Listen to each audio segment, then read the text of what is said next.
მართლა გამართლებულია ძალის გადამეტება არა. დემონსტრაციის დაშლა სავარაუდოდ გამართლებული იყო, თუმცა დაშლის განხორციელების ფორმა ვერ გამართლდა. სტრასბურგის სასამართლოს საბოლოო ვერდიქტი 20 ივნისის საქმეზე. სტრასბურგის სასამართლოს დიდმა პალატამ დაადგინა ის გარემოებები, რასაც უკვე ჩვენმა პროკურატურამ იმუშავა და სწორედ ამიტომ იქნა დაწყებული სასამართლოებრივი დევნა ყოფილი პრემიერის წინააღმდეგ. რომელი სამი მუხლის დარღვევა დაადგინა დიდმა პალატამ და რა კომპენსაციის გადახდა მოუწევს სახელმწიფოს დაზარალებულებისთვის. ოპოზიცია, რომელსაც რეალობის აღქმა უჭირს და არანაირი გეგმა არ აქვს. რეალობა არის, რომ საქართველოს ყავს ხელისუფლება, რომელიც არის ქმედით. ჩვენ რიტორიკით მივედით იქამდე, რომ ჩვენ არსებობას აზრი არ აქვს. ერთ მხარეს ყველა მიმართულები წარუმატებლები, მეორე მხარეს კი ქმედითი ხელისუფლება. ნიჰილიზმში საცხოვრებელ ადამიანებს ხანდახან წამოწდებათ ხოლმე სიმართლეები, ქართული ხალხი არასდროს არ დაუშვებს ყველაფერზე ხელმომწერი აგენტების ხელისუფლებაში მოყვანას. ოპოზიცია ოპოზიციაზე. საემიგრაციო კრიზისი ევროპაში. ჩვენი მოსაზრებით ამაზე მხოლოდ ერთი პატრიოტული პასუხი არსებობს: აჯანყება. ახალი რეგულაცია, რომელიც ევროპის სახელმწიფოების ერთი ნაწილის ნაცვლად მეორე ნაწილს ავალდებულებს მიგრანტების მიღებას. მაგალითი იმისა, რომ თუ ყველა წევრი ქვეყანა არ იქნება ამა თუ იმ ნაკარნახევი პოლიტიკის ერთგული, მათ მიმართ იქნება სადამსჯელო მექანიზმები გამოყენებული. ბრიუსელის საიმიგრაციო პოლიტიკა ევროკავშირში განხეთქილების მიზეზი ხდება. ეთერშია კურიერი 9 საათზე. ნათია ლაზაშვილთან და დავით კაკულიასთან ერთად. თქვენ უყურებთ კურიერს 9 საათზე. დღეს 11 დეკემბერია. გიყვებით დღის მთავარ თემებს და მოვლენებს საღამოშვიდობისა. სტრასბურგის სასამართლო დიდი პალატა 17 მოსამართლე 20 ივნისის საქმეზე საბოლოო ვერდიქტი გამოტანილი. აქციის დაშლა შესაძლებელია მეტიც ეს სახელმწიფოს ლეგიტიმური უფლებაა, მით უმეტეს როდესაც საქმე პარლამენტის შტურმს ეხება, თუმცა ძალის გადამეტება არ შეიძლება. არ არსებობდა დაშლის ბრძანება, არ იყო რეზინის ტყვეების გამოყენების შესახებ მკაფიო გაფრთხილება და პოლიციამ ძალიან დიდი ძალა გამოიყენა. სტრასბურგის სასამართლომ ადამიანის უფლებათა ევროპული კონვენციის 3 მუხლის დარღვევა დაადგინა. შედეგად საქართველოს სახელმწიფომ 26 მოქალაქეს 646,000 евро უნდა გადაუხადოს. ფულს საქართველოს ბიუჯეტი იხდის, პასუხისმგებლობა კი შინაგან საქმეთა სამინისტროს მაშინდელ ხელმძღვანელობას, ანუ გიორგი გახარიას ეკისრება. დიდმა პალატამ დაადგინა, რომ არსებობდა პროტესტის დაშლის მიზეზები და პოლიციამ რეზინის ტყვეები, როგორც მასების კონტროლის იარაღი ისე გამოიყენა, თუმცა 3-4 საათის განმავლობაში დაახლოებით 800 რეზინის ტყვეა იქნა გასროლილი. უმეტესად ადამიანების თავებისა და ზედა ტანის მიმართულებით, რაც დაუშვებელია. მესამე, მეათე და მე-11 დაირღვა კონვენციის 3 მუხლი წამების აკრძალვა, გამოხატვის თავისუფლება და შეკრებისა და გაერთიანების თავისუფლება. ქართული ოცნება აცხადებს, რომ სტრასბურგის სასამართლომ წერტილი დაუსვა სპეკულაციებს, რომ შინაგან საქმეთა ყოფილი მინისტრი პოლიტიკურად იდევნება. საქმე ნომერი 131-86 წილადი 20 დახურულია, შესაბამისად სამართლებრივი და პოლიტიკური დავაც დასრულებულია. სავადასხვები საქართველოს წინააღმდეგ ეს სხვები დემონსტრანტები და ჟურნალისტები არიან. სტრასბურგს თავთ პირდაპირ ეთერში ქეთი ზანთარაია ისაუბრებს უფრო ვრცლად რა დაადგინა მომხდარიდან თითქმის 6 წლის შემდეგ სტრასბურგის სასამართლოს დიდმა პალატამ. საქართველოს წინააღმდეგ სტრასბურგის სასამართლოში მომჩივანი მხარე ითხოვდა 5 მუხლთან დაკავშირებით დარღვევის დადგენას. ერთ-ერთი უკავშირდებოდა იმას, რომ სასამართლოს ემსჯელა და დაედგინა ის ფაქტი, რომ საქართველო როგორც სახელმწიფო არ თანამშრომლობდა სტრასბურგის სასამართლოსთან აქტიურად ამ საკითხთან დაკავშირებით, თუმცა სასამართლოს პოზიცია ამ საკითხთან დაკავშირებით განსხვავებული არის. მოსამართლეთა ერთობლივი გადაწყვეტილებით აღინიშნა, რომ საქართველო 20 ივნისის საქმესთან დაკავშირებით სტრასბურგის სასამართლოსთან აქტიურად თანამშრომლობდა. მათ მიაწოდეს ყველა სამართლებრივი დოკუმენტაცია და მტკიცებულება, რომელიც მოთხოვნილი იყო ევროპული სასამართლოს მხრიდან. და ამ ნაწილში საჩივრის განხილვა საჭიროდ არ მიიჩნიეს. ის კი რაზეც აქტიურად იმსჯელეს და გადაწყვეტილებაც მიიღეს, თქვენ საკმაოდ ვრცლად ისაუბრეთ. ეს ეხებოდა უშუალოდ 20-21 ივნისის მოვლენებს. და იმ ფაქტს, რომ აქციის მონაწილეების მიმართ ძალა გამოყენებული უნდა ყოფილიყო იმ შემთხვევაში, თუ რომელი დემონსტრანტიც არ ღვევდა და მათი ქმედებები იყო ძალადობრივი და გაცდენილი იყო მშვიდობიან ფორმას. აი ამ სტანდარტის დარღვევაზე პასუხისმგებელი კი მაშინდელი შინაგან საქმეთა მინისტრი გიორგი გახარია იყო. ამ საქმესთან დაკავშირებით, როგორც უკვე იცით, ყოფილ შინაგან საქმეთა მინისტრს და პრემიერს ბრალი წარდგენილი აქვს საქართველოს პროკურატურის მხრიდან და ასევე სტრასბურგისვე რეკომენდაციით 20 ივნისის საქმესთან დაკავშირებით არაერთი საგამოძიებო ექსპერიმენტიც ჩატარდა. ადამიანის უფლებათა ევროპული სასამართლოს მოსამართლეებმა 20 ივნისის საქმეზე ვერდიქტი, რომელიც გასაჩივრებას აღარ ექვემდებარება პირველ საათზე გამოაცხადეს. 17 მსაჯულის მიერ მიღებული გადაწყვეტილებით დიდმა პალატამ დაადასტურა, რომ სახელმწიფოს აქვს ლეგიტიმური უფლება გამოიყენოს სპეციალური საშუალებები, მაშინ როცა სამართალდამცველებზე თავდასხმა ან სახელმწიფო ორგანოებზე შტურმი ხდება. 20 ივნისის საქმეზე ევროპულმა სასამართლომ ევროპული კონვენციის მე-3, მე-10 და მე-11 მუხლების დარღვევა დაადგინა, რაც არასათანადო მოპყრობას, გამოხატვისა და შეკრების თავისუფლებას გულისხმობს. სტრასბურგის სასამართლოს დიდმა პალატამ დაადასტურა, რომ 20 ივნისს მაშინდელი შინაგან საქმეთა სამინისტროს ხელმძღვანელობის მხრიდან არაპროპორციული ძალა იყო გამოყენებული. საპასუხო ღონისძიება კი ისე იყო დაგეგმილი, რომ ძალადობრივ პროცესებში მონაწილე პირების გარდა აქციის სხვა დემონსტრანტებიც დაზიანდნენ.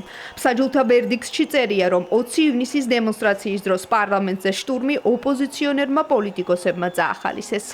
განცხადებლები ჩიოდნენ, რომ კინეტიკური ჭურვები, დაზიანება ან პოლიციის მხრიდან პირდაპირ ფიზიკური ძალა იყო გაუმართლებელი მოპყრობა. დიდი პალატა აღიარებს, რომ საწყისი მშვიდობიანი დემონსტრაცია გადაიზარდა ძალადობრივ დაპირისპირებაში და რომ ინდივიდუალური ოფიცრები შესაძლოა გამართლებულნი ყოფილიყვნენ კინეტიკური ჭურვების გასროლაში, რათა შეეკავებინათ ძალადობრივი დემონსტრანტები ან აეცილებინათ საფრთხე. კინეტიკური დარტყმის ჭურვები გამოყენებული უნდა იყოს მხოლოდ უკიდურეს საშუალებად სიცოცხლის ან კიდურის მიმართ რეალური და გარდაუვალი საფრთხის საპასუხოდ.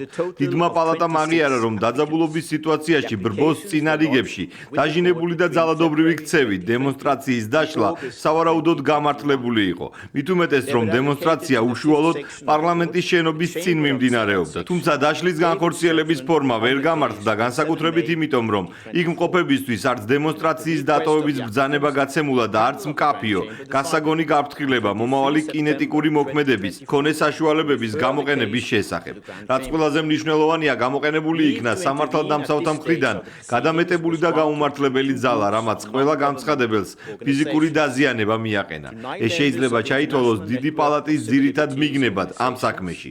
დიდი პალატა სრულად დაეთანხმა ქვედა პალატის კრიტიკულ შეფასებას სახელმწიფოს ვალდებულების შესახებ.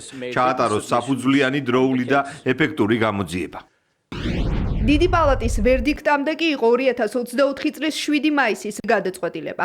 ევროპულმა სასამართლომ მაშინ გამოძიების ეფექტიანობასთან დაკავშირებით ხარვეზები დაადგინა და საქართველოს ხელისუფლებას სისტემური გამოძიების ჩატარებაც დაავალა. რამდენად სწორად მოხდა შინაგან საქმეთა სამინისტროს იმჟამინდელი ხელმძღვანელობის მხრიდან ოპერაციის დაგეგმვა და რამდენად შესაძლებელი იყო ზიანის შემცირება. ამ კითხვებზე პასუხის გასაცემად ქართულმა საგამოძიებო უწყებამ არაერთი საგამოძიებო ექსპერიმენტი ჩაატარა. 12 ნოემბერს კი პროკურატურამ შინაგან საქმეთა იმჟამინდელ მინისტრს გიორგი გახარიას 2-ზე მეტი პირის მიმართ ჯანმრთელობის განზრახ მძიმე დაზიანების ორგანიზების და სამსახურებრივი უფლებამოსილების გადამეტების ფაქტებზე ბრალი დაუსწრებლად წარუდგინა. დიდმა პალატამ დაამტკიცა დღევანდელი გადაწყვეტილებით ის, რაც ნოემბრის პროკურატურის, ასე ვთქვათ, ბრიფინგით საზოგადოებისთვის გახდა ცნობილი, რომ შინაგან საქმეთა მაშინდელი მინისტრი გიორგი გახარიას მხრიდან არასწორად იყო გაცემული დავალებები, როგორ უნდა მომხდარიყო ასეთი ძალადობრივი აქციის დროს რეაგირება, არ იყო პროპორციული ძალა გამოყენებული. ასევე დიდმა პალატამ კონკრეტულ 20 ივნისის საქმესთან დაკავშირებით შეფასება გააკეთა, რომ აი ეს სახელმწიფო ინსტიტუტზე თავდასხმა მათ შორის ცალკეული პოლიტიკოსების მიერ იყო წახალისებული და იმ კონტექსტში ვინც მონაწილეობდა ყველა ამ ძალადობრივ ასე ვთქვათ ქმედებაში სახელმწიფოს მიერ გამოყენებული ძალა შეიძლება ყოფილიყო ლეგიტიმური. სტრასბურგის ადამიანის უფლებათა ევროპული სასამართლოს ვერდიქტი სრულ თანხვედრაშია საქართველოს პროკურატურის გამოძიებასთან. იუსტიციის მინისტრის განცხადებით, დიდი პალატის გადაწყვეტილებამ გიორგი გახარიას წინააღმდეგ პოლიტიკურ დევნასთან დაკავშირებულ სპეკულაციებს წერტილი საბოლოოდ დაუსვა. სტრასბურგის სასამართლოს დიდმა პალატამ მიიჩნია, რომ გარკვეულ შემთხვევებში აქციის დაშლისას ადგილი ჰქონდა არაპროპორციული ძალის გამოყენებას. თუმცა ხაზი გაესვა იმასაც, რომ საქართველოს მთავრობა აქტიურად თანამშრომლობდა სასამართლოსთან ამ გარემოებების დადგენის თვალსაზრისით. სტრასბურგის სასამართლოს დიდმა პალატამ სწორედ დაადგინა ის გარემოებები, რასაც უკვე ჩვენმა პროკურატურამ იმუშავა და რა თქმა უნდა, სტრასბურგის სასამართლოს მიერ გამოკვეთილი გარემოებები გათვალისწინებული იქნება მიმდინარე გამოძიების ფარგლებში. სტრასბურგის სასამართლოს ვერდიქტის მიუხედავად გახარიას გუნდში მაინც ამტკიცებენ, რომ შინაგან საქმეთა იმჟამინდელი მინისტრის მიმართ პოლიტიკური დევნა მიმდინარეობს.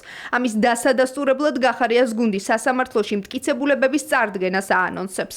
აღნიშნულ სისხლის სამართლის საქმეზე თქვენ იცით, რომ გიორგი გახარიას ბრალდება ედავება ჯანმრთელობის განზრახ-მძიმე დაზიანების ორგანიზებას, თუმცა ბრალდების შესახებ დადგენილებაში ასევე მითითებულია, რომ გიორგი გახარიას რეზინის ტყუების გამოყენების შესახებ ბრძანება არ გაუწია და არაპროპორციულობის ნაწილში ევროპული სასამართლოს გადაწყვეტილება სწორედ რეზინის ტყუებთან დაკავშირებულ ეპიზოდს ეთმობა.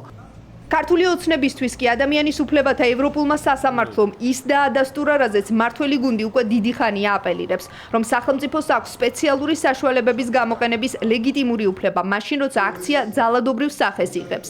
ქართული ოცნების ლიდერები ახლა გიორგი გახარიას სამართლებრივ პასუხისმგებლობაზე საუბრობენ და ამბობენ, რომ ექს-პრემიერმა ქვეყანა სწორედ პასუხისმგებლობის თავიდან არიდების მიზნით დატოვა. დაადგინა დარღვევა პროპორციულობის ნაწილში, დაადგინა ასევე დარღვევა რომ არ არის გამოძიებული, დროულად გამოძიებული და შესაბამისი პირები არ არიან პასუხისმგებაში მიცემულები, ვისი გამოისობითაც ადამიანების სიცოცხლეს და ჯანმრთელობას საფრთხე შეექმნა. სწორედ ამიტომაც მნიშვნელოვანი იყო, რომ დაიწყო გამოძიება.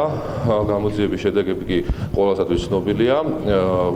გახარიას, რომელიც გაქცეულია გერმანიაში, დაუსწრებლად წარედგინა ბრალი, რომელსაც თვითონაც აღიარებდა, რომ იგი სრულად იღებდა პასუხისმგებლობას მიმდინარე მოვლენებთან დაკავშირებით და ეხლა იგი არის გერმანიაში გაქცეული პასუხისმგებლობას და სტიპენდიას იღებს მათ შორის გერმანული ხარისგანაც. რა თქმა უნდა, სტრასბურგის სასამართლომ დაადგინა, რაც ჩვენთვის მოსალოდნელი იყო, რომ ეს აქციები იყო ძალადობრივი, აქ ხორციელდებოდა შტურმი პარლამენტზე, თუმცა კითხვის ნიშნები არსებობს ზუსტად იმ მიმართულებით, რა მიმართულებითაც ბატონი გახარიას მიმართ არის გამოძიება დაწყებული, ეს არის პროპორციულობის მიმართულება და ეს არის, ასე ვთქვათ, რამდენად იყო იმის სტანდარტი დასული, რომ ის ადამიანები, რომლებიც კონკრეტულად არ იღებდნენ ძალადობაში მონაწილეობას, მათზე იქნა გამოყენებული ისეთი საშუალებები, რომელიც ჩვენ ვიხილეთ. 2019 წლის 20-21 ივნის აქციების დროს დაახლოებით 240 ადამიანი, მათ შორის 40-მდე ჟურნალისტი და 80 პოლიციელი დაშავდა. საქართველოს მზად არის ხელი შეუწყოს თურქმენული გაზის საქართველოს გავლით ტრანსპორტირებას შეთავაზება ენერგორესურსებით უმდიდრესი ქვეყნის პრეზიდენტ სერდარ ბერდიმუჰამედოვს ირაკლი კობახიძემ პირისპირ შეხვედრის დროს გაუკეთა.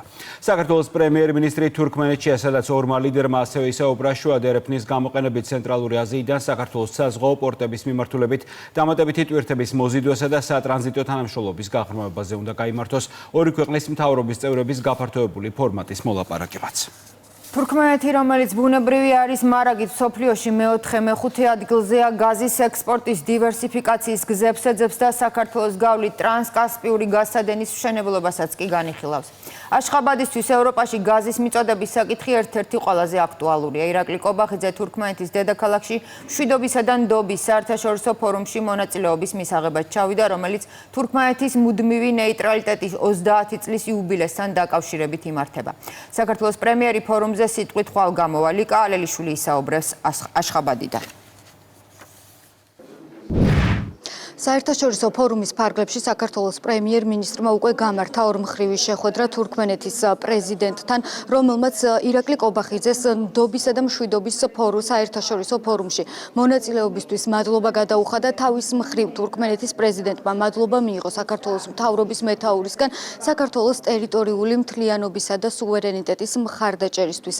ორმხრივ შეხვედრაზე საუბარი შეეხო საქართველოსა და თურქმენეთს შორის სავაჭრო, ეკონომიკური და პოლიტიკური ურთიერთობების გაღრმავებას, ასევე რეგიონში მშვიდობის შენარჩუნებისა და შუა დერეფნის მნიშვნელობაზე ისაუბრეს მხარეებმა. შეხვედრის დროს საქართველოს პრემიერ-მინისტრმა თურქმენეთის პრეზიდენტი საქართველოში ვიზიტით მოიწვია. შეხვედრის შემდეგ კი მთავრობის მეთაურმა სოციალურ პლატფორმა X-ზე გაავრცელა სპეციალური განცხადება, სადაც თქვა, რომ თურქმენეთის პრეზიდენტთან გამართული ორმხრივი შეხვედრა იყო პროდუქტიული და კონსტრუქციულ გარემოში წარიმართა ის. დღესვე საქართველოს პრემიერ-მინისტრი შეხვდა აზერბაიჯანელ კოლეგასაც ალი ასადოვმა და ირაკლი კობახიძემ ვრცლად ისაუბრეს რეგიონში არსებულ ვითარებაზე, ყურადღება გამახვილდა რეგიონში მშვიდობისა და სტაბილურობის შენარჩუნებაზე და ასევე საქართველოსა და აზერბაიჯანს შორის არსებული როგორც სტრატეგიული, ასევე სხვადასხვა მიმართულებით არსებული თანამშრომლობის კიდევ უფრო მეტად გაღრმავების მნიშვნელობაზე. ეს ღონისძიება, რომელიც ეძღვნება თურქმენეთის ნეიტრალიტეტის წლისთავს, კარგი შესაძლებლობა იმისთვის, რომ რეგიონის ქვეყნების ლიდერებთან იყოს შეხვედრები, იმ ქვეყნებთან, რომელთანაც ჩვენ გვაქვს მჭიდრო ორმხრივი ურთიერთობები, ჩვენ მეზობელ ქვეყნებთან, აზერბაიჯანთან იყო უკვე შეხვედრა აზერბაიჯანის პრემიერ-მინისტრთან.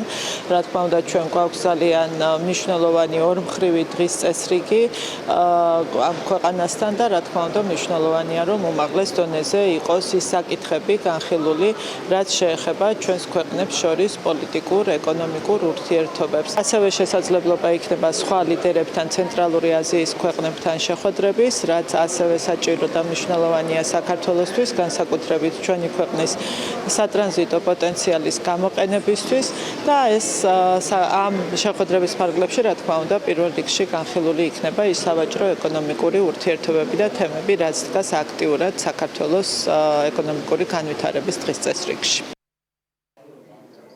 მშვიდობისა და ნდობის საერთაშორისო ფორუმი ოფიციალურად ხვალ გაიხსნება, მისი მასპინძელი და ორგანიზატორი არის თურქმენეთი და ის ტარდება გაეროს მიერ 2026 წლის მშვიდობის წლად გამოცხადებასთან დაკავშირებით, სწორედ ამას ეძღვნება მშვიდობისა და ნდობის საერთაშორისო ფორუმი, რომელიც როგორც გითხარით ოფიციალურად ხვალ გაიხსნება, დამსწრეს სტუმრებს და საზოგადოებას სიტყვით მიმართავს საქართველოს პრემიერ-მინისტრიც. ალი კარლიშვილი საუბრობდა თურქმენეთიდან ირაკლი კობახიძის ვიზიტის დეტალებზე. ოპოზიცია, რომელსაც რეალობის აღქმა უჭირს და არანაირი გეგმა არ აქვს, ეს ქართული ოცნების სპიკერების გამონათქვამები არ არის. ეს შიდა ოპოზიციური განხეთქილების კიდევ ერთი მაგალითია. ოპოზიციას აკრიტიკებს, ყოფილი ნაციონალის შეცდომებს უთვლის სააკაშვილის პარტიასაც და სხვა პოლიტიკურ სუბიექტებსაც. არა არჩევნები, ვერც რევოლუცია და მხოლოდ ქუჩა, რომელსაც რატომღაც ოპოზიციის არც ერთი ლიდერი არ კეტავს. ნიკა ობოლაძის აღიარებამ ყველაზე მეტად ნაციონალური მოძრაობა გააღიზიანა. ერთ მხარესგან ყველა მიმართულები წარუმატებლები, მეორე მხარეს კი ქმედითი ხელისუფლება. ნიშნავს თუ არა ეს განცხადება, რომ ოპოზიციამ სიმართლეს თვალებში შეხედა. ნიკა ობოლაძე მხოლოდ ოპოზიციურ პარტიებს არ აკრიტიკებს, მისთვის მიუღებელია სალომე ზურაბიშვილის ლეგიტიმურ პრეზიდენტად აღიარებაც. თუ ის ლეგიტიმურია, შეიწყალოს პატიმრები ან გამოსცეს პოლიტიკურ სამართლებრივი აქტები, აცხადებს ყოფილი ნაციონალი, რომელიც თვლის, რომ თუ ოპოზიციას არაფერი არ გამოსცეს და არც ის იცის როგორ უნდა იმოქმედოს, მაშინ დააღიარონ დამდგარი რეალობა. რეალობას შეეგუა გახარიას პარტია ლელოც ნაწილობრივ ადასტურებს, რომ სათქმელი არაფერი აქვს. ხელისუფლებას კი იმედი აქვს, რომ აღიარებების სერია ოპონენტების რიგებიდან კვლავ გაგრძელდება. ჩვენ რიტორიკით მივედით იქამდე, რომ ჩვენ არსებობას აზრი არ აქვს. ნაციონალური მოძრაობიდან წასული ახლა აღიარებს, რომ ქვეყანას მოქმედი ხელისუფლება ყავს, პარლამენტის ბოიკოტის, ვერ შემდგარი რევოლუციისა და მიუღწეველი ახალი არჩევნების შემდეგ კი ოპოზიციაში დარჩენილებმა რეალობის აღქმა დაკარგეს. სააკაშვილის გუნდის ყოფილი წევრი თავს ესხმის ყველას, ვინც დიდი პოლიტიკური იმედგაცრუების შემდეგ საკუთარ მხარდამჭერებს ემალება და სათქმელიც აღარაფერი აქვს. არჩევნებს აზრი არ აქვსო? ეს დავამტკიცეთ. რევოლუციას აზრი არ აქვსო? ეს დავამტკიცეთ და მე მოვიგონეთ მესამე გზა.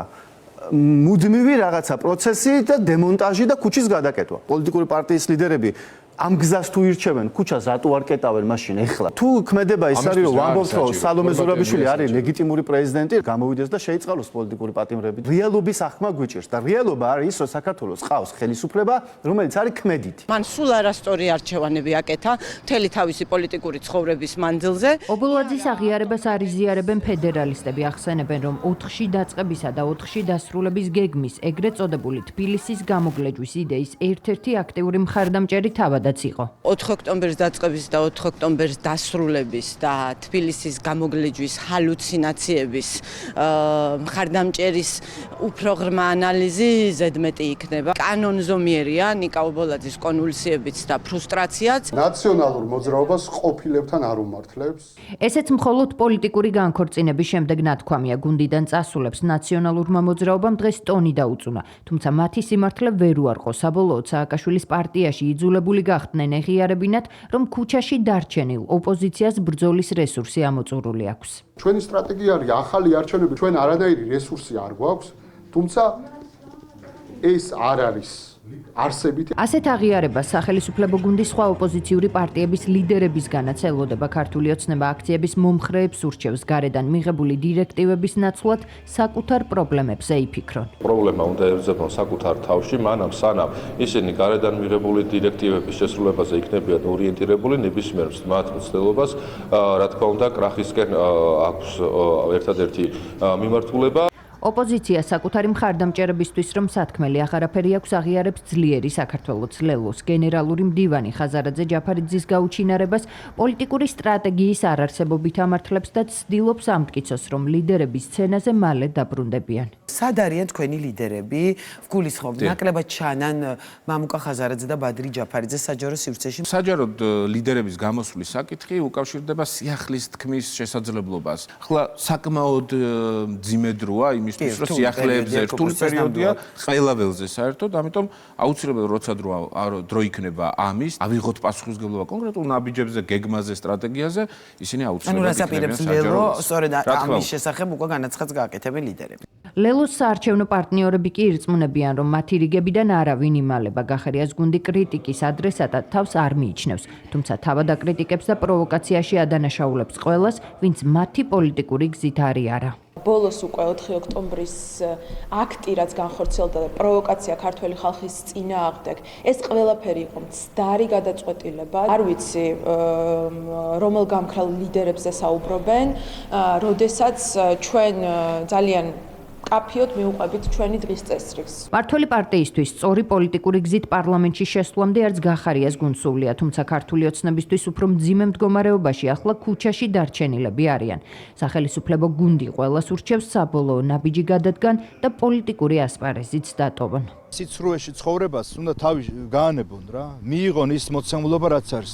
მოცემულობა რა არის? არჩევნები ჩატარდა როგორც საპარლამენტო ისე ადგილობრივი, სადაც მართლმა პარტიამ დიდი მხარდაჭერით გაიმარჯვა. მორჩა. როცა შენ ხედავ და ამბობ, რომ რევოლუციას და დამხობას აზრი არ აქვს, როცა შენ ამბობ, რომ შენ მონაწილეობას არჩევნებში აზრი არ აქვს, ამ შემთხვევაში უნდა მიხვდე, რომ თავი დაანებო პოლიტიკას. ოპოზიციაში დაპირისპირების და აღიარების ახალი ეტაპი რამდენიმე დღის წინ დაიწყო. ლევან ხაბეიშვილი სასამართლო დარბაზიდან თავს დაესხა და გამბედაობა დაუწუნა ყველას, ვინც ქუჩის ნაცვლად მხოლოდ სატელევიზიო ეთერებში დადის. ლელო ალდე და ალეკო ელისაშვილი თითქმის ორკვირიანი დუმილის შემდეგ ევროპის ლიბერალებისა და დემოკრატების ალიანსმა რეაგირება მოახდინა, თუმცა უმჯობესი იყო, რომ საერთოდ არაფერი ეთქვა. რა თქმა უნდა, ალდე ელისაშვილის ქმედებებს არ ამართლებს ეს თავისთავად ნათელია, ისევე როგორც ჩვენ არასდროს გავამართლებთ მშვიდობიანი დემონსტრანტების წინააღმდეგ გზალადობის ან მოქალაქეების წინააღმდეგ ქიმიური იარაღის გამოყენებას. ეს არის პასუხი დასმულ კითხვაზე, რატომ არ ემიჯნება ალდე სასამართლოში ტერაქტის მოწყობის მცდელობას.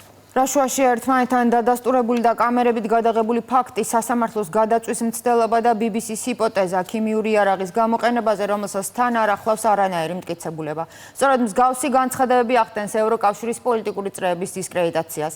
ალდეს ალიანს ევროპარლამენტში 75 მანდატი აქვს. ის ევროკავშირში სიდიდით მესამე პარტია და სწორედ მას წარმოადგენენ კაია კალასი და მარტა კოსი. მათი დღევანდელი განცხადება უკვე სერიოზულ ეჭვებს აჩენს, საიდან მოდიოდა ქიმიური იარაღის გამოყენების ბრალდება. BBC-ა ინიციატორი თუ მითითებები ლონდონში ბრიუსელიდან ჩავიდა.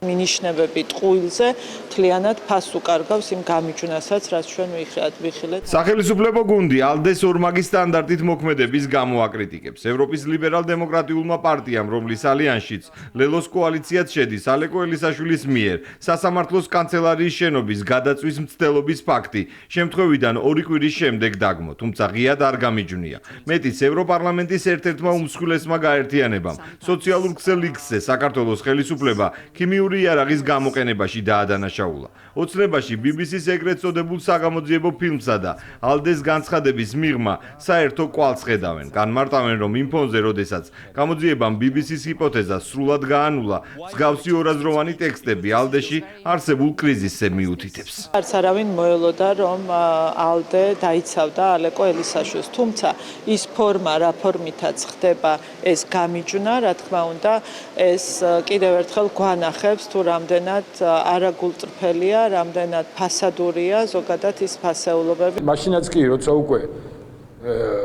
ჩვენი ოპონენტები თვითონაც უკვე აღარ ლაპარაკობენ ქიმიური იარაღზე, მილეოდ რეჟიმში. აი ეს ყველაფერი რომ იციან და მაინც ამხელა ტყუილს ხელმეორედ იმეორებენ, ეს არის მანიშნებელი იმისა, რომ ისინი ტერორიზმის მხარდამჭერები არიან. ევროპის ლიბერალ-დემოკრატიულმა პარტიამ განცხადება პარლამენტის თავმჯდომარის საპასუხოდ გაავრცელა. ალდე ტერორიზმის მუხლით დაკავებული ელისაშვილის ქმედებას მხოლოდ ორი სიტყვით ეხმაურება: არ ვამართლებთ. რა თქმა უნდა, ალდე ამ ქმედებებს არ ამართლებს. ეს თავისთავად ნათელია, ისევე როგორც ჩვენ არასდროს გავამართლებთ მშვიდობიანი დემონსტრანტების წინააღმდეგ ძალადობის ან მოქალაქეების წინააღმდეგ ქიმიური იარაღის გამოყენებას. იმის მიუხედავად, რომ ალეკო ელისაშვილი დანაშაულის ადგილზე დააკავეს და მოქმედების მიზანს არც თავად უარყოფს, ლელო ძლიერი საქართველოს კოალიციაში მმართველ გუნდს კვლავ უდანაშაულობის პრეზუმპციის დაცვისკენ მოუწოდებენ. ამბობენ, რომ ელისაშვილი მათ თანამებრძოლად რჩება, ალდეს პოზიცია კი რელევანტურია. ლელოსგან განსხვავებულია მათი საარჩევნო პარტნიორის, კახარიას გუნდის პოზიცია. ალდეს პასუხი მე ვფიქრობ არის სიმპტომატური, ის არის მრავლისმთხველი და ძალიან კარგად აჩვენებს, რომ ქართული ოცნების პარანოიულ ბოდვებს საერთაშორისო ცივილიზებული თანამეგობრობა პასუხობს ძალიან დიდი ირონიით და ძალიან დიდი დაცინვით. ჩვენს ქვეყანაში მზაობა არსებობს ცვლილებებზე მხოლოდ მშვიდობიანი ფორმებით. შესაბამისად, ძალადობრივი სცენარების გაძლიერება და ასევე ორგანიზება, რა თქმა უნდა, დასაგმოვია. ელისაშვილის ქმედებაზე ორკვირიან დუმილს და შემდგომ ორაზროვან განცხადებას ალდეს მხრიდან ტერორიზმის იდეურ მხარდაჭერად მიიჩნევს საპარლამენტო უმრავლესობა. კანონმდებლების აზრით, ევროპის ლიბერალ-დემოკრატიულმა პარტიამ BBC-ს ცრუ ინფორმაციის ტირაჟირებით დაადასტურა, რომ საქართველოს წინააღმდეგ ეგრეთ წოდებული deep state-ი რამდენიმე მიმართულებიდან ერთდროულად იბრძვის. ვერამი გამოიყენებდა ამ ქიმიურ, ასე ვთქვათ, რაღაც ნივთიერებას. შესაბამისად, ეს თემა დახურულია. უბრალოდ მე მინდა კიდევ ერთხელ ხაზი გაუსვარო აი მავნებლობა, ცილისწამლობა საზღვარი არ აქვს და უკვე ალდე ჩაერთო. რატო? იმიტომ რომ შეთქმულებაა, იმიტომ რომ უნდათ რომ აქ ქაოსი გამოიწვიონ. ისიც კი ვერ გაბედა, რომ დაეგმო ეს ტერორისტული აქტი იმდენად მოყოლილი არის სწორედ იმ დაჯგუფების, იმ გლობალური აქტორების გავლენის ქვეშ, რომლებიც მართავენ სწორედ ასეთ ტერორისტულ აქტებს საქართველოში. ლელოს კოალიციის ერთ-ერთი ლიდერი საქალაქო სასამართლოს კანცელარიის გადაწვისა და მანდატურებზე თავდასხმის ფაქტზე შემთხვევის ადგილზე დააკავეს. პოლიტიკოსის წინააღმდეგ საქმე ტერორიზმის მუხლით მიმდინარეობს. ბრალის დამტკიცების შემთხვევაში ელისაშვილს 10-დან 15 წლამდე პატიმრობა ემუქრება. კოლექტიური ბრიუსელის მსგავსმა განცხადებებმა და ქმედებებმა არა მხოლოდ ევროკავშირისა და საქართველოს ურთიერთობა დააზიანა. ევროპის სუსტი მმართველობა მთავარი მიზეზია, რომლის გამოც ახლა ტრანსატლანტიკური ალიანსი ისტორიაში ყველაზე დიდი განხეთქილების წინაშეა. ბრიუსელს უკვე დაუბრუნდა თბილისში გამოსროლილი ბუმერანგები, ევრობიუროკრატების მცდელობა, რომ საქართველოში მმართველი პარტია ოპოზიციით ჩაენაცვლებინათ, იმით სრულდება, რომ ახლა ვაშინგტონი ცდილობს ევროკავშირის პოლიტიკური ელიტის ჩანაცვლებას. ევროპა გაბრაზებულია, ზედიზედ კეთდება განცხადებები, რომ თურმე ამერიკას არ აქვს უფლება ჩაერიოს ევროპის შიდა პოლიტიკურ პროცესებში. ეს მაშინ, როდესაც ევროპის კონტინენტის უსაფრთხოების ფარი ამერიკის კონტინენტის ხელშია. საქართველოს კი, რომელიც მუდმივი ზეწოლის ობიექტია, არც ევროპიდან აქვს დამცავი ფარი და არც ამერიკიდან. პოლიტიკური ცვლილებები ბრიუსელში გარდაუვალია. ამას ამბობს ამერიკის უსაფრთხოების სტრატეგიაც და ამას ამბობდა მანამდე საქართველოს ხელისუფლებაც. ქართული ოცნება გაცილებით ადრე ალაპარაკდა ევროკავშირის კრიზისზე, მოქმედი ხელმძღვანელობის პოლიტიკიდან გამომდინარე. პარლამენტის თავმჯდომარე წერს, რომ ბრიუსელის ღირებულებითი უკუსვლა და აცდენა ევროპის პრინციპებთან ყველაზე კარგად საქართველოს მიმართ დამოკიდებულებაში გამოჩნდა. სპიკერი აცხადებს, რომ ევროპელმა ბიუროკრატებმა უნდა გააცნობიერონ ცივილიზაციური განადგურების საფრთხე, რომელსაც ისინი კავშირს უქმნიან და რომლის დანახვაც არ სურთ. ძალადობის მხარდაჭერა, ხელისუფლების გარედან შეცვლის მცდელობები, ეროვნული სუვერენიტეტის იგნორირება, ქართველი ხალხის ნებაზე მაღლა უცხოეთიდან დაფინანსებული ორგანიზაციების დაყენება, მშვიდობისა და სტაბილურობის ნაცვლად კონფლიქტის გზის არჩევა, უმრავლესობის მმართველობისადმი უპატივცემულობა პოლიტიკური უმცირესობის დიქტატის სასარგებლოდ. ეს არის საქართველოსადმი ევროკავშირის დამაზიანებელი მიდგომის აშკარა მახასიათებლები. გამოხატვის თავისუფლების სახელით ჩახშობილმა სიტყვის თავისუფლებამ არა მხოლოდ ევროპის მოსახლეობის დიდი ნაწილი, არამედ მსოფლიოც გააოგნა. სამწუხაროდ, კრიზისზე ბრიუსელის რეაქცია რეალობისგან გაქცევას უფრო ჰგავს, ვიდრე მოქმედების მზაობას. ახლა, როდესაც შეერთებულმა შტატებმა საკმაოდ ხმამაღლა გააფრთხილა ევროპის ხალხები მომავალი უფსკრულის შესახებ, ევროპამ უნდა გააცნობიეროს თუ ვისთვის ისმის ეს განგაშის ზარი. ეს არის ის თემა, რომელზედაც უნდა დაფიქრდეს ევროპული საზოგადოება. ხელისუფლება სწორედ ევროპის ბიუროკრატიაში არსებულ პრობლემებს უკავშირებს საქართველოს ევროკავშირის ურთიერთობის დაზიანებას. გამოსავალს კი ბრიუსელის მმართველობაში ფუნდამენტური ცვლილებების აუცილებლობაში ხედავს. მნიშვნელოვანია ჩვენთვის, ქვეყნისთვის, რომელსაც აქვს ევროპული მისწრაფებები, კონდეს და ვიხილოთ ევროპა, რომელიც არის სწორედ იმ ღირებულებებზე დაფუძნებული და რომელიც ხელმძღვანელობს სწორედ იმ ღირებულებებით, რა ღირებულებებზედაც ის შეიქმნა. ევროკავშირის ღირებულებით კრიზისს არ აღიარებენ ხელისუფლების ოპონენტები. მიუხედავად იმისა, რომ თვითონ ვაშინგტონიც მიუთითებს ბრიუსელს ტრაექტორია შეასწოროს. ოპოზიციაში აცხადებენ, რომ ამერიკას საქართველოსგან განსხვავებით ევროპის კრიტიკის უფლება აქვს. ამერიკა, როდესაც აკრიტიკებენ ევროპას, ეს აბსოლუტურად სხვა დღის წესრიგია და როდესაც ჩვენთან დაკავშირებით არის კრიტიკა, იმიტომ არის, რომ კონსტიტუციაში გვიწერია, რომ ევროკავშირის წევრები უნდა გავხდეთ და ჩვენი სახელმწიფო ორგანოები ამ მიზანს უნდა ემსახურებოდნენ. ქვეყნის შიდა საქმეებში ჩარევა არის დაუშვებელი და თუ როდისმე ყოფილა სხვადასხვა ნაბიჯები გადადგმული, ეს ემსახურებოდა მხოლოდ და მხოლოდ ჩვენს ქვეყანაში არსებული მდგომარეობის ცვლილებას. არსებული მდგომარეობის ცვლილებას უკავშირდება სწორედ ბრიუსელის მიმართ ვაშინგტონის მკაცრი გაფრთხილება, თუმცა ევროპელი მაღალჩინოსნებისთვის ეს გარე ჩარევად ფასდება. ეს მაშინ, როდესაც ქართული ოცნების განცხადებით ბიუროკრატები თავად ერევიან სხვა ქვეყნის შიდა საქმეებში. ევროკავშირის ლიდერების რეაქცია უმრავლესობის თქმით ადასტურებს, რომ მათ არსებული მიდგომების შეცვლის რესურსი არ აქვთ, რადგან დამოუკიდებლად ვერ მოქმედებენ. იმ დონეზე არიან მიბმულები და იმ დონეზე არიან დავალებულები თავისი პატრონებისაგან, რომ ვერანაირი კურსის შეცვლის რესურსს მათი მხრიდან მე ვერ ხედავ. ასე პოლიტიკის გაგრძელება ევროპაში არის უფსკრულში გადაშვება. მე თუ მკითხავთ ეს შემადგენლობა ევრობიუროკრატებისა არის იმის შემძლე რომ რამე შეცვალონ. პირდაპირ გიპასუხებთ რომ არა, ესენი ვერ შეცვლიან. მაგრამ მათ შეცვლიან, ამაში დარწმუნებული. კაია ცუდი კალას, ეხა გაახსენდა რომ თურმე სხვა ქვეყნებში ჩარევა ყოფილა ანტიდემოკრატიული. გამარჯობოთ, მოგესალმებით. დაგიბრუნდათ ის უსამართლო ქმედებები? აი ეს არის ზუსტად ასაც დათესავ, იმას მოიმკი. ევროკავშირისა და სხვა ტრანსნაციონალური ორგანოების საქმიანობა ძირს უძღვრის პოლიტიკურ თავისუფლებას და სუვერენიტეტს, წერია ამერიკის უსაფრთხოების ეროვნულ სტრატეგიაში, სადაც ნათქვამია ისიც, რომ არსებული ტენდენციებით ევროპის კონტინენტი 20 წელიწადში ან უფრო ადრეც შეუცნობელი გახდება. ევროკავშირი პოლიტიკური კრიზისის გარდა საემიგრაციო კრიზისის წინაშე დგას. განხეთქილების მიზეზი ამჯერად ბრიუსელის საემიგრაციო პოლიტიკა. ახალი რეგულაცია ევროპის სახელმწიფოების ერთ ნაწილს ავალდებულებს მიგრანტები მიიღოს ევროკავშირის სხვა ქვეყნებიდან. უარი შემთხვევაში სახელმწიფოს თითო მიგრანტზე 20,000 ევროს ჯარიმა დაეკისრება. მათ შორის არის უნგრეთი, რომლის საემიგრაციო პოლიტიკას ბოლო რამდენიმე დღეა განსაკუთრებით აქებს დონალდ ტრამპი და ამ მიმართულებითაც სუსტებს უწოდებს დანარჩენ ევროპას.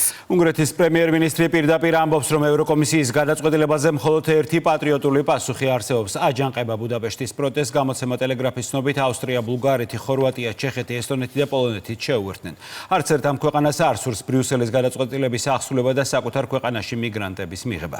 ევროკომისიის ეს გადაწყვეტილება ასევე წინააღმდეგობაში მოდის შეერთებული შტატების ეროვნული უსაფრთხოების სტრატეგიასთან, რომელიც ვაშინგტონმა რამდენიმე დღის წინ დაამტკიცა.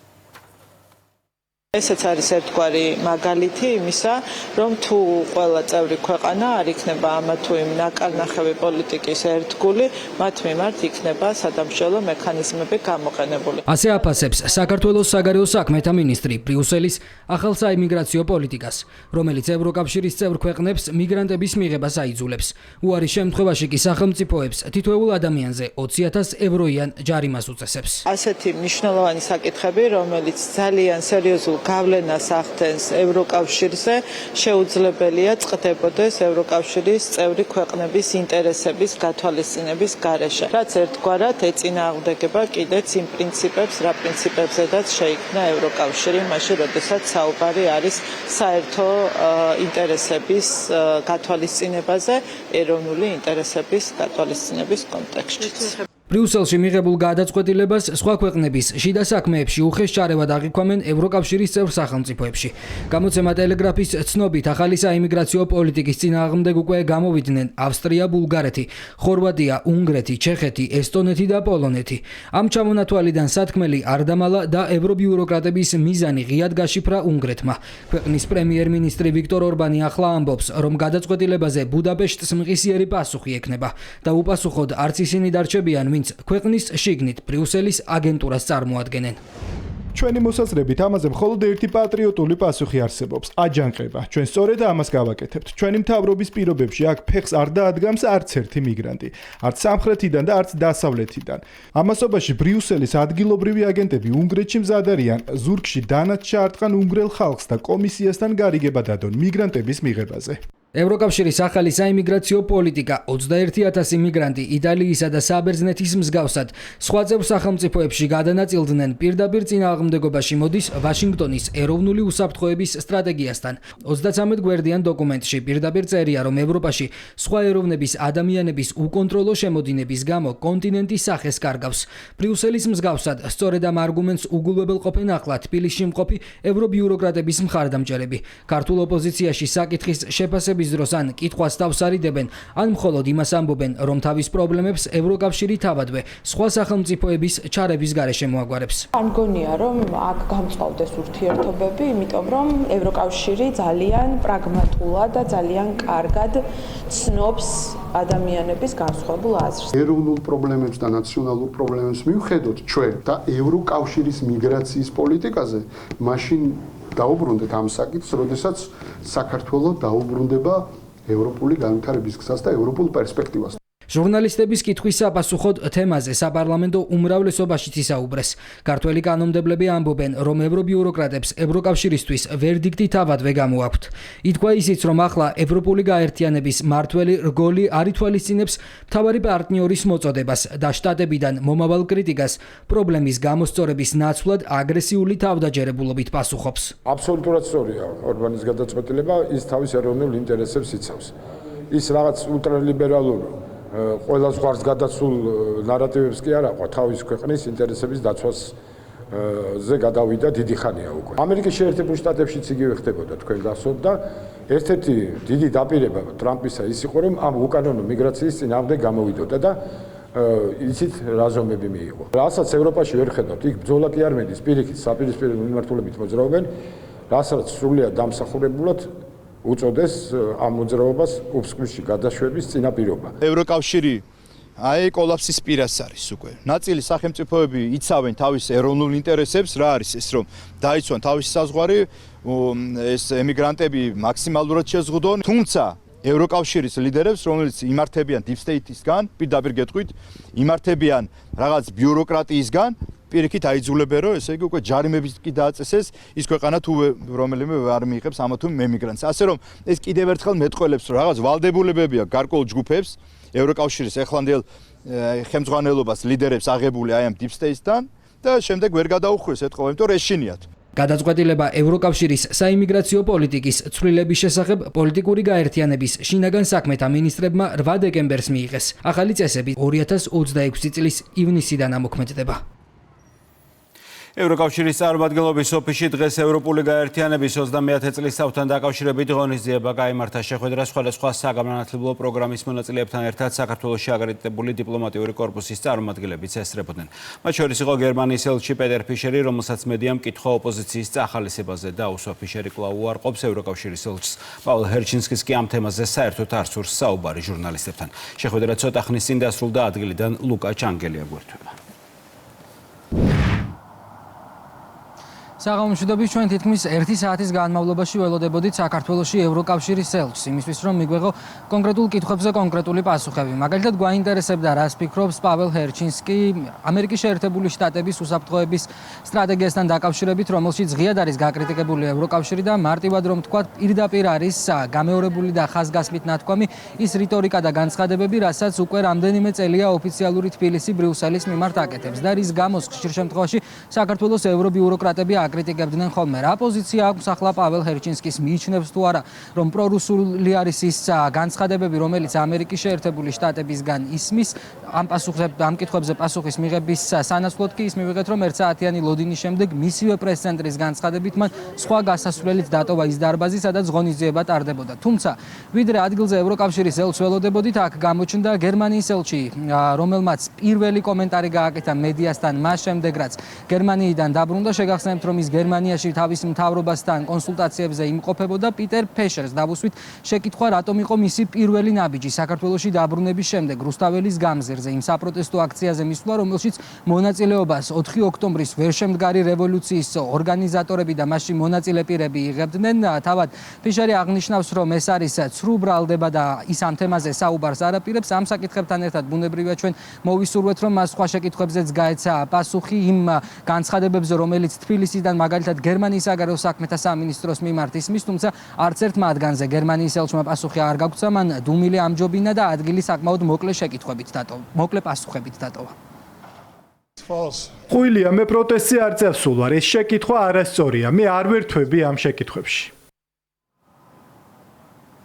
შეხვედრა, რომელიც ევროკავშირისა და საქართველოს 30 წლიან ურთიერთობას ეძღვნებოდა და ასევე ევროკავშირის წარმომადგენლობის გახსნიდან 30 წლის თავს აღნიშნავდა, დახურული იყო აბსოლუტურად ყველასთვის, გარდა იმ პირებისა, რომლებიც ევროკავშირის წარმომადგენლობისთვის მისაღებია და რომლებსაც ოფიციალური ბრიუსელის დიპლომატიური სამსახური საქართველოში აღიქვამს პარტნიორებად. როგორც უკვე გითხარით, არაერთი შეკითხვა გვქონდა, არაერთი კითხვა პასუხგაუცემელი დარჩა, რადგანაც პაվել ჰერჩინსკიმ ადგილზე თავის განცხადებების გაკეთება არ მოისურვა, ასევე არ მოისურვა კონკრეტულ კითხვებზე პასუხის გაცემა, რაც შეეხება გერმანიის ელჩს, რომელიც აქ პირველად იმყოფებოდა. მან მცირე კომენტარი გააკეთა მედიასთან, თუმცა ამ კომენტარით მან უარყო ის ფაქტები, რასაც სხვადასხვა მოცემულობები ადასტურებს, მაგალითად ის, რომ გერმანიიდან საქართველოში დაბრუნების შემდეგ ის რუსთაველის გამზირზე საპროტესტო აქციას შეუერთდა.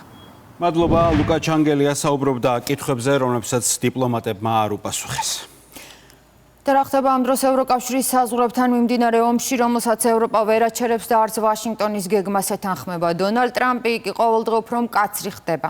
მერცთან, მაკრონთან და სტარმერთან 40 წუთიან ხის დიალოგს ტრამპმა დროის კარგვა უწოდა. შეერთებული შტატების პრეზიდენტი აზრს ვერ ხედავს ევროპულ კოლეგებთან საუბარში და არც თავისთან ეპატიჟება და არც თავად აპირებს ჩასვლას. დონალდ ტრამპი კიდევ ერთხელ მოუწოდებს ვოლოდიმირ ზელენსკის არჩევნების ჩატარებისკენ, თუმცა ამჯერად უკვე ახსენებს უკრაინის კორუფციულ სკანდალს. ზელენსკის მდგომარეობას ამძიმებს რუსულ-ამერიკული კულუარული შეთანხმებებით, რომლის დეტალებიც Financial Times-მა მოიპოვა. კორუფციული ბრალდებები და ულტიმატუმი არჩევნების ჩატარების მოთხოვნით. ამერიკის პრეზიდენტი 4 წლიანი ომის დასრულების მთავარ პირობად უკრაინაში საპრეზიდენტო არჩევნების დანიშვნას ასახელებს და ქვეყანაში კორუფციასთან დაკავშირებულ მძიმე ვითარებაზე საუბრობს. დონალდ ტრამპის სამშვიდობო მოლაპარაკებების მიღმა დარჩენილ უკრაინის პარტნიორებსაც აკრიტიკებს და ღიად აცხადებს, რომ ევროკავშირის ლიდერებთან ხისტი დიალოგი ჰქონდა. უკრაინაზე საკმაოდ მკაცრი სიტყვებით ვისაუბრეთ და ვნახოთ თუ რა მოხდება. ჩვენ პასუხებს ველოდებით. იცით რომ ჩვენ უკრაინაში ფულს არ ვხარჯავთ. უკრაინელების 82% რუსეთთან სამშვიდობო შეთანხმების დადებას ითხოვს. ზელენსკი რეალისტი უნდა იყოს. მაინტერესებს კიდევ რამდენი დრო გავა არჩევნების ჩატარებამდე. უკრაინაში კორუფცია ნამდვილად ფართოდ არის გავრცელებული. ხალხი კითხულობს თუ როდის ჩატარდება არჩევნები. ჩაატარებენ თუ არა არჩევნებს, თუ უბრალოდ ისევ ასე გააგრძელებენ. ამიტომ ვფიქრობ, რომ დროა ეს ომი დასრულდეს. ამერიკის შეერთებული შტატების პრეზიდენტის ბრალდებებს და მოთხოვნებს პასუხობს მთავარი ადრესატი. ვოლოდიმირ ზელენსკი ტრადიციულ მიმართვაში ამბობს, რომ საკუთარი ქვეყნის მიმართ სპეკულაციებს არ დაუშვებს და არჩევნების საკითხში ზეწოლა არ სჭირდება. ცნობილია ისიც, რომ უკრაინის პრეზიდენტი დღეს საკანონმდებლო ორგანოში იმყოფებოდა, სადაც დეპუტატებს სამომავლო არჩევნებისთვის სამართლებრივი ბაზის მომზადება დაავალა. Не допускатиму жодних спекуляцій проти თუ ჩვენი პარტნიორები, მათ შორის ჩვენი საკვანძო პარტნიორი ვაშინგტონში, ამდენს და ასე კონკრეტულად საუბრობენ უკრაინაში არჩევნებზე, საომარი მდგომარეობის სამართლებრივი რეჟიმის პირობებში, მაშინ ჩვენ ყველა კითხვასა და ეჭვზე კანონიერი პასუხები უნდა გავცეთ. законні відповіді. ტრამპის ადმინისტრაციის ზეწოლის ფონზე უკრაინის პრეზიდენტმა დღეს კიდევ ერთი გადაწყვეტილება მიიღო. კიევმა ვაშინგტონს სამშვიდობო გეგმის საკუთარი ვერსია გადასცა. ინფორმაცია აქსიოსმა საქმესთან დაკავშირებულ მაღალ ჩინოსნებზე დაყრდნობით გაავრცელა. ირკვევა, რომ თეთრსალხში ზელენსკის ადმინისტრაციიდან გაგზავნილ დოკუმენტში ტრამპის გეგმას შესწორებები და კომენტარები აქვს დართული. მოცემულია იდეები თუ რა სტატუსი უნდა ჰქონდეს სამშვიდობო გარიგების დადების შემდეგ უკრაინის ოკუპირებულ ტერიტორიებს და ზაპოროჟიეს ატომურ ელექტროსადგურს. ვაშინგტონთან მოლაპარაკებების მიმდინარეობის შესახებ საუბრობს ოფიციალური მოსკოვი. რუსეთის საგარეო საქმეთა მინისტრი აცხადებს, რომ ამ პროცესში კრემლის და თეთრი სახლის არსებული ყველა შესაძლო გაუგებრობა აღმოფხრილია. სერგეი ლავროვის განმარტებით, მხარეებმა უკრაინის უბლოკო და არაბირთულ სტატუსთან დაკავშირებით ურთიერთგაგებას მიაღწიეს. კიდევ ერთი საკითხი, რაშიც მოსკოვი და ვაშინგტონი შეთანხმდნენ, Financial Times-ის ცნობით ტერიტორიებია. კერძოდ გამოცემის ინფორმაციით, ახლა ვაშინგტონი მოსკოვს ბუფერული ზონის შექმნის მიზნით დონეცკიდან და ლუგანსკიდან სამხედროების გაყვანას არ სთხოვს. ჩვენ დაჟინებით ვითხოვთ, რომ მიღწეულ იქნას შეთანხმებების პაკეტი მყარი ხანგრძლივი მშვიდობის შესახებ, რომელიც ყველა ჩართული მხარის უსაფრთხოების გარანტიებს მოიცავს. ჩვენი მოლაპარაკებები ამერიკის პრეზიდენტთან, მის გუნდთან ზუსტად ამას ეძღვნება. კონფლიქტის წარმოშობის ძირეული მიზეზებია ნატოში უკრაინის გაწევრიანების ჩვენთვის მიუღებელი პირობა და ნატოში ბოლო 35 წლის განმავლობაში მიცემული პირობების საწინააღმდეგოდ უკრაინის ნატოში შეთრევა. სამშვიდობო შეთანხმებაზე მუშაობის პარალელურად თეთრი სახლის ადმინისტრაცია ომის შემდგომ მსოფლიო ეკონომიკაში რუსეთის დაბრუნების გეგმას ამუშავებს. ინფორმაცია Wall Street Journal-მა გაავრცელა. გამოცემის მონაცემებით ევროპელმა ლიდერებმა ვაშინგტონიდან საკითხთან დაკავშირებული რამდენიმე დოკუმენტი უკვე მიიღეს. გამოქვეყნებულ მასალაში წერია, რომ ამერიკა ცდილობს გაყინულ რუსულ აქტივებზე წვდომა მიიღოს და 200 მილიარდი დოლარით უკრაინაში პროექტები განახორციელოს. მასობრივი დემონსტრაციების ფონზე ბულგარეთის პრემიერ-მინისტრი დამთავრება გადადგა დღეს პარლამენტში ოპოზიციის ინიციატივით დაგეგმილი იყო კენჭისყრა მთავრობისთვის უნდობლობის გამოცხადების საკითხზე, თუმცა კენჭისყრამდე ცოტა ხნით ადრე პრემიერმა გადადგომის შესახებ განცხადება გააკეთა. აქციები ქვეყანაში რამდენიმე კვირა მიმდინარეობს. აქციის მონაწილეები მთავრობის გადადგომას კორუფციის გამო ითხოვდნენ. სახელმწიფო უსაფრთხოების სამსახურში საქართველო-ისრაელის ბიზნეს პალატის ხელმძღვანელი იციქ მოშე გამოიკითხა. საუბარია მედიის ერთი ნაწილის მიერ გავრცელებულ ინფორმაციაზე, რომლის მიხედვითაც ქნესეთის წევრებმა ტერორისტული თავდასხმების საფრთხის გამო საქართველოში დაგეგმილი ვიზიტი გააუქმეს. სუსი დეზინფორმაციაზე საუბრობს იციქ მოშემ განაცხადა, რომ ამის შესახებ ქნესეთის წევრმა უთხრა, რომელსაც თავის მხრივ ეს ინფორმაცია მიაწოდა ქნესეთის ეთიკის კომისიის რომელიღაცა წარმომადგენელმა. ინფორმაციას უფრო კონკრეტული და სერიოზული წყარო მოსემ ვერ დაასახელა. კითხვაზე იმის შესახებ თუ რატომ განუცხადა მედიის წარმომადგენლებს, რომ საფრთხის შესახებ გაფრთხილებულია ქართული მხარე, იციქ მოსემ უპასუხა, რომ ასეთი რამ არ უთქვია. მისი განმარტებით ჟურნალისტებს უთხრა, რომ თუ საფრთხე რეალური იქნებოდა, ამის შესახებ აუცილებლად შეატყობინებდნენ ქართულ მხარეს. კიდევ ერთხელ კატეგორიულად ვთხოვთ ყველას, თავი შეიკავონ ასეთი აბსურდული, არასერიოზული, ქვეყნისთვის დამაზიანებელი და ამავე დროს გადაუმოწმებელი ინფორმაციების გავრცელებისგან ნათქვამია განცხადებაში, რომელიც სახელმწიფო უსაფრთხოების სამსახურმა გაავრცელა. ჩვენ მივიღეთ ინფორმაცია ისრაელის ერთ-ერთი პარლამენტარისგან, რომელიც ჩამოდიოდა და ის ამბობს, რომ ქნესეთის ჯგუფმა, ქნესეთში იურიდიულმა განყოფილებამ უთხრა, რომ სასურველია, რომ არ წავიდეს საქართველოში. მიუხედავად ამისა, არც ერთმა არ გააუქმა ჩამოსვლა საქართველოში. უკვე თითქმის ნახევარი დელეგაციის წევრები საქართველოში არიან. ბიზნეს ფორუმი ტარდება, ისრაელის კვირეული ტარდება, ჯერა საქართველოს უსაფრთხოების და მინდა გითხრათ, რომ საქართველოში შედარებით მსოფლიოსთან ყველაზე კარგი სიტუაცია არის ბიზნეს ფორუმის ჩატარება, ისრაელის კვირეულის ჩატარება საქართველოში. და ვინაიდან ყველა ჩამოვიდა საქართველოში, ეს ნიშნავს, რომ საქართველო უსაფრთხო ქვეყანა არის, არაფერი არ დაზიანდება. არ ობიექტური კვლევა, რომელიც ერთნაირად არ მოსწონთ თბილისსა და ვაშინგტონში რეპორტიორების საზღვრებს მიღებას მიერ მომზადებულ პრესის თავისუფლების ინდექსში საქართველო ბოლოდან მეოთხეა, შეერთებული შტატები კი 57-ზე. ორგანიზაციის კვლევა, რომელიც არასამთავრობო ორგანიზაციებისა და უცნობი ავტორების მოსაზრებებს ეყრდნობა, მიკერძოებულია როგორც დონალდ ტრამპის ადმინისტრაციისთვის, ასევე საქართველოს ხელისუფლებისთვის. შეერთებული შტატების ვიცე-პრეზიდენტმა ჯეიდი ვენსმა ინდექსი, სადაც მისი ქვეყანა პრესის თავისუფლების მიხედვით 57 ადგილზეა, საკუთარ სოციალურ ქსელში გააზიარა ირონიული წარწერით, რომ კვლევის ავტორი რეპორტიორების საზღვრებს გარეშეა. საზღვრებს მიღმიდან მოსული ანგარიში, რომელსაც არგუმენტების საზღვრებს მიღმა დარჩა. ორგანიზაცია პრესის თავისუფლების ინდექსს აფასებს და საქართველოს ბოლოდან მეოთხე ადგილზე აყენებს. რეპორტიორების საზღვრებს მიღმა, რომლის ინფორმაციის წყაროც არასამთავრობო ორგანიზაციები და უცნობი ავტორები არიან, ხელისუფლებისთვის არაობიექტურია.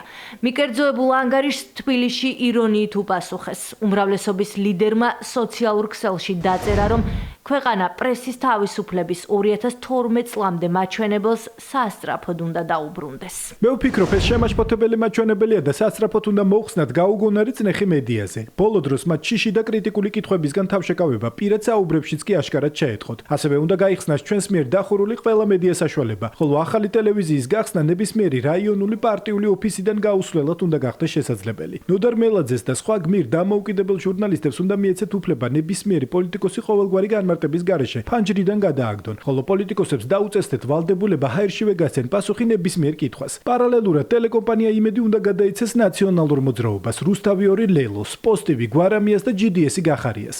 სასწრაფოდ უნდა დავუბრუნდეთ პრესის თავისუფლების 2012 წლამდე მაჩვენებელს. ჩვენ ეს უნდა შევძლოთ. რაც შეეხება ორგანიზაციას რეპორტიორის საზღვრებს გარეშე, ის უნდა გამოცხადდეს ყველაზე ობიექტურ შემფასებლად მსოფლიოში.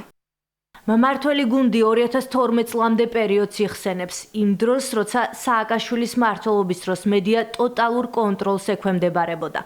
აქცენტი კეთდება 2012 წლის შემდგომ გადადგმულ საკანონმდებლო ნაბიჯებზეც, რასაც მედია გარემოს გაუმჯობესება მოჰყვა. როცა ორგანიზაციებისთვის სტრასბურგის სასამართლოს გადაწყვეტილებები არაფერს ნიშნავს, ნიკა გვარამია კი მედია თავისუფლების უმაღლეს ნიშნულზეა აყვანილი, მმართველ გუნდს აღარაფერი უგვირს. ხედავ, რომ დღევანდელ მდგომარეობას, მედია მდგომარეობას, როდესაც სრული თავისუფლება მედიისთვის თუ აქვს მას სურვილი ობიექტურად იფუნქციონირებს ქართულ ბაზარზე, მაშინ როდესაც ჩვენ გახსოვს 2012 წლამდე მდგომარეობა, როდესაც პირდაპირ ბრძანებების იუსტიციის მინისტრის ბრძანების შესაბამისად ვარდებოდნენ მედია ორგანიზაციებში, ხურავდნენ, კეტავდნენ, ასე რომ ბევრი მტკიცებულება გვიჭირავს ხელში იმისთვის, რომ ეჭვი შევიტანოთ ამ ორგანიზაციის ობიექტურობაში. დუმილი, რომელიც ორგანიზაციის ფურცლებიდან 2012 წლამდე ისმოდა უხერხულობას არ უქმნის ოპოზიციას, მეტიც უჭირთ წარსულისა და აწმყოს შედარებაც. ფედერალისტების ლიდერი პარალელს ვაშლებთან და ფორთოხლებთან ავლებს და არგუმენტად ინტერნეტის საკითხს ასახელებს. არ დარდება იგივე რომ აი ვაშლები და ფორთოხლები ადაროთ ერთმანეთს, იმიტომ რომ ინტერნეტიც არ იყო ხო ესეთი პენეტრირებული, სრულიად განსხვავებული მედია გარემოა. და როგორ შევადარო ახლა მაშინ თავისუფლება მედიის, ახლა მიუხედავად იმისა რომ არასრულყოფილი დემოკრატია იყო, მაინც უფრო იყო ბაძალის დაბალანსება. ის ცინიზმი, რაც საზღვრებს შიგნით ოპოზიციამ დააკლო, სულ სხვა კონტინენტიდან არ დაიშურა ამერიკის ვიცე-პრეზიდენტმა. ორგანიზაციის ფოკუსში მოექცა შეერთებული შტატებიც. ქვეყანას მედია თავისუფლების ინდექსით 57 ადგილი ერგო. მონაცემი ჯეიდი ვენსმა X-ზე გააზიარა და მანაც ირონიით დაწერა, რომ წყარო რეპორტიორები საზღვრებს გარეშეა. ეს ორგანიზაცია ცდილობს ჩვენი ქვეყნის იმიჯი შელახოს, მაშინ როდესაც ამერიკის შეერთებულ შტატებზე საუბრობს ეს ორგანიზაცია და ამბობს, რომ 54-57 ადგილზე არის ამერიკის შეერთებული შტატები მედიის თავისუფლებით, ეს ყველაფერი რა თქმა უნდა მეტყოლებს ორგანიზაციის არაობიექტურობაზე, მიკერძოებულობაზე და მხოლოდ პოლიტიკური მიზნით გაკეთებულ ეგრეთ წოდებულ კვლევას. მე არ ამგონია, რომ რომელიმე ევროპულ ქვეყანას ჩამორჩებოდეთ მედია პლურალიზმით და რა თქმა უნდა ეს არის შეკვეთილი, მიკერძოებული კვლევა, ესე რომ ვთქვათ, და სხვათა შორის ზუსტად ამ ორგანიზაციაზე ძალიან ნეგატიური კომენტარი აქვს მის, ასე ვთქვათ, ობიექტურობაზე გაკეთებული ცოტა ხნის წინ ამერიკის შეერთებული შტატების ვიცე-პრეზიდენტს. ევროკავშირის, საფრანგეთის საგარეო საქმეთა სამინისტრო და გერმანია რეპორტიორების საზღვრებს გარეშე, რომელიც თავს დამოუკიდებელ ორგანიზაციად აცხადებს, დაფინანსებას არაერთი წყაროდან იღებს. შემოსავლების 70% კი სწორედ ამ დონორებისგან მოდის. ეროვნული ბანკის შესახებ ორგანულ კანონში მიღებული ცვლილებები და ინოვაციური გადახდის მექანიზმების დანერგვა სწრაფი და ხელმისაწვდომი მომსახურებისთვის. მიღებული ცვლილებებით ეროვნულ ბანკს მიენიჭა უფლებამოსილება საგადასახადო მომსახურების პროვაიდერებს ანგარიშები გაუხსნას, რაც პროვაიდერებს მკვეთრად შეუმცირებს საოპერაციო ხარჯებს და დიდ ბანკებზე დამოკიდებულებას. კიდევ ერთი სიახლე ჭკვიანი მარშრუტიზაციაა, რომელიც ერთი ტერმინალის პრინციპს გულისხმობს. ეს იმას ნიშნავს, რომ სხვადასხვა ბანკის ტერმინალების ნაცვლად ერთი ჭკვიანი ტერმინალი იქნება. მომხმარებელთა უფლებების დაცვა, მოქნილი და ინოვაციური გადახდის მექანიზმების დანერგვა, სწრაფი და ხელმისაწვდომი მომსახურება, ფინანსურ სექტორში გაზრდილი კონკურენცია, რომელიც ქმნის მომხმარებლების ინტერესებზე ორიენტირებულ თანამედროვე საგადასახადო სისტემას.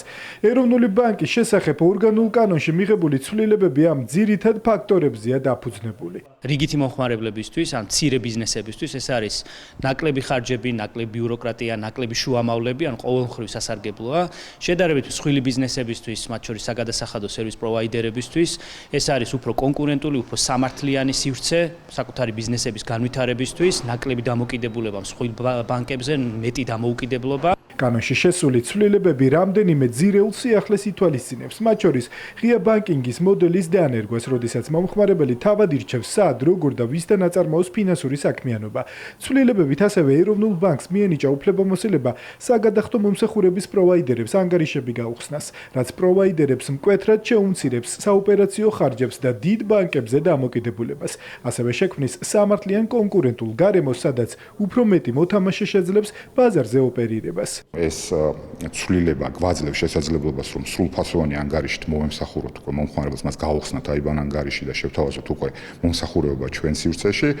ეს მოგცემს შესაძლებლობას, რომ ფინანსური სტაბილურობის კუთხით კიდევ უფრო მეტს მივახციოთ, გამომდინარე იქიდან, რომ გაჩნდება ბევრი ორგანიზაცია, რომელიც შეძლებს სხვადასხვა ფინანსური სერვისების შეთავაზებას მომხმარებლისთვის. ჭკვიანი მარშრუტიზაცია კიდევ ერთი მნიშვნელოვანი სიახლეა. საუბარია ერთი ტერმინალის პრინციპზე, როდესაც სხვადასხვა ბანკის ტერმინალების ნაცვლად ერთი გადახდის პრინციპით ჭკვიანი ტერმინალები თავად აირჩევენ გადახდის ყველაზე ეფექტურ არხს. შედეგად შემცირდება საკომისიოები, მცირე ბიზნესის ხარჯები დაიკლებს, მომხმარებელი კი მიიღებს უფრო იაფ, სწრაფ და მოქნილ გადახდის მეთოდს. დღეს მაგალითად მაღაზიებში რო შევდივართ და გვეკითხებიან რომელი ბარათით იხდით, აი ეს მოცემულობა საერთოდ აღარ იარსებებს, იარსებს ერთი უნივერსალური ასე ვთქვათ ტერმინალი, ეს გაუმარტივებს ცხოვრებას როგორც თავად მომხმარებელს, ასევე თავად მერჩანტებს ან მაღაზიებს, შესაბამისად გახსნის სისტემას, ნებისმიერი ბარათით, ნებისმიერ პოსტერმინალზე გადახდა იქნება შესაძლებელი ისე, რომ იქ საკომისიოს ნაწილი იქნება სტანდარტული. ვირტუალური აქტივების ბაზრის უსაფრთხოდ ფუნქციონირების მომხმარებელთა მეტად დაცვისა და საზოგადოებაში ნდობის გაზრდის მიზნით ვირტუალური აქტივის მომსახურების პროვაიდერები ეროვნული ბანკის სრულ ზედამხედველობას დაექვემდებარებიან სხვა ფინანსური ინსტიტუტების მსგავსად. კონკრეტულად კი კანონში შესული ცვლილებებით სებს მიენიჭა უფლება პროვაიდერისგან მოითხოვოს და მიიღოს ნებისმიერი სახის ინფორმაცია, დაადგინოს მინიმალური საზედამხედველო კაპიტალის ოდენობა და მისი გაანგარიშების წესი, ასევე რისკების მართვის სტანდარტები. პარლამენტის გადაწყვეტილებით ეროვნულ ბანკთან არსებული დავების განხილველი კომისიის მანდატიც იზრდება. სებს ექნება უფლებამოსილება, რომ სრული ზედამხედველობა განახორციელოს ვირტუალური აქტივის სერვის პროვაიდერებზე, რაც გულისხმობს პრუდენციულ ზედამხედველობას. აქამდე თუ ხორციელდებოდა მაგალითად მხოლოდ AML მიმართულებით, ფულის გათეთრების მიმართულებით ეს ზედამხედველობა, ახლა უკვე სრული იქნება, ისევე როგორც სხვა ჩვენს ზედამხედველობას დაქვემდებარებული სუბიექტების მიმართ. გაიზარდა ზედაზღვარი თანხისა, რომელსაც შეიძლება შეადგენდეს დავების განხილველ კომისიაში წარდგენილი საჩივარი. კონკრეტულად ცვლილებებამდე აღნიშნული ზედაზღვარი იყო 50,000 ლარი და გაიზარდა 100,000 ლარამდე. ეროვნული ბანკის შესახებ კანონში ცვლილებები საკანონმდებლო ორგანომ მესამე მოსმენით დაამტკიცა. ინიციატორების განმარტებით ამ კანონის მიღებით ქვეყანა საერთაშორისო ინვესტორებს მკაფიო სიგნალს უგზავნის, რომ საქართველოში მოქმედებს მომხმარებელზე ორიენტირებული ფინანსური ეკოსისტემა, რომელიც სრულად ეხმიანება გლობალურ ტენდენციებს. ბოლო რეპეტიცია ქვეყნის მთავარი ნაძვის ხის ანთებამდე ხვალ საღამოს 8 საათზე პირველი რესპუბლიკის მოედანზე ცენტრალური ნაძვის ხის საზეიმო ვითარებაში აინთება და საახალწლო სოფელი გაიხსნება, ასევე გაიმართება თეატრალიზებული მუსიკალური წარმოდგენა აკრობატული და საცეკვაო ნომრებით. საახალწლო სოფელში 7 იანვრის ჩათვლით ყოველდღიურად დაგეგმილია მუსიკალური ბენდებისა და საესტრადო შემსრულებლების კონცერტების, საშუბაო ბაზრობის გამართვა და კულინარიული მასტერკლასები. საახალწლო სოფელში ასევე განთავსდება საციგურაო ყინულის მოედანი, ატრაქციონების პარკი, საახალწლო ქალაქის მატარებელი და სანტა სახლი, რომელშიც ის პატარებს ელფებთან ერთად უმასპინძლებს. ყველაზე ჯადოსნური სიტყვები არის წელს ჩვენთვის გზამკვლევი, ასე რომ ვთქვათ, ეს არის სიკეთით სავსე ქალაქი. სწორედ ამ სიკეთის ამ ძალის სასწაულ მოქმედებაზე არის აგებული ჩვენი პატარა წარმოდგენაც, რომელშიც მონაწილეობას იღებენ ტრადიციულად გამორჩეული, წლის გამორჩეული კოლექტივები, ბავშვები, არის დათო ევგენიძის მუსიკა გამოყენებული. ავიარეთ რაღაცა ბოლო დეტალები. ბავშვებისთვის ძალიან სასიხარულო ამბავი იქნება ხვალ საღამოს აი ამ ნაძვისკის ანთება და მე მინდა წინასწარ ვისარგებლო შემთხვევით და ყველას მიულოცო დამდეგი ახალი წელი. 27 დღის განმავლობაში პირველი რესპუბლიკის მოედანი ნამდვილ საშობაო ზღაპრად გადაიქცევა. ველოდებით ყველა თბილისელს და თბილისის ყველა სტუმარს ყოველდღიურად დილის 12 საათიდან გვიან საღამომდე, რა თქმა უნდა, ტრადიციულად დღის პირველი ნახევარი დატვირთული იქნება საბავშვო აქტივობებით, პერფორმანსებით, საბავშვო კონცერტებით, ხოლო დღის მეორე ნახევარი ყოველდღიურად დაეთმობა სხვადასხვა ჟანრის კონცერტებს. ტრადიციულად ასევე აქ მოსულ პატარებს დახვდება სანტა. ველოდებით ყველას, დიდს, პატარას, საზეიმო ვითარებაში აინთება ნაძვის ხეს საღამოს 8 საათზე. ასეთი იყო დღევანდელი დღე 11 დეკემბერი და კურიერი 9 საათზე. რამდენიმე წუთში რუსთავი 2-1 ბაატა გულიაშვილის და ნიკა არაბიძის შოუ განაგრძობს. ჩვენ კი დღეს ამით ვასრულებთ მუშაობას, ყველამდე გემშვიდობით, ნახვამდის.